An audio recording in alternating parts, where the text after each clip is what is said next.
Muž si na svojom rodinnom dome bez súhlasu orgánu štátnej správy v zmysle zákona o odpadoch demontoval azbestocementovú strešnú krytinu značky Sienit v množstve 120 m2 o celkovej hmotnosti 2,4 tony, označenú ako stavebný materiál obsahujúci azbest, ktorý sa zaraďuje medzi nebezpečný odpad pod katalógovým číslom odpadu 170605, ktorú chcel nasypať do nepoužívanej betónovej žumpy, ktorá sa nachádza za týmto rodinným domom, majúc za to, že sa jedná o betónovú škrydlu, čím svojím konaním v rozpore so zákonom o odpadoch ako fyzická osoba nakladal so stavebným odpadom z jednoduchej stavby s obsahom azbestu, pričom náklady na odstránenie odpadu z miesta, jeho zneškodnenie a znehodnotenie nepovolene uloženého odpadu predstavujú sumu 1320 eur.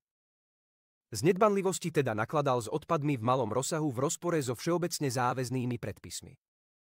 Vinu si priznal a požiadal prokurátora o podanie návrhu na schválenie dohody o vine a treste. Súd nezistil závažné porušenie procesných predpisov obvineného a dohodu schválil. Uložil mu peňažný trest vo výške 500 eur. Pre prípad, že by výkon peňažného trestu mohol byť úmyselne zmarený, bol mu uložený aj náhradný trest odňatia slobody vo výmere 2 mesiacov.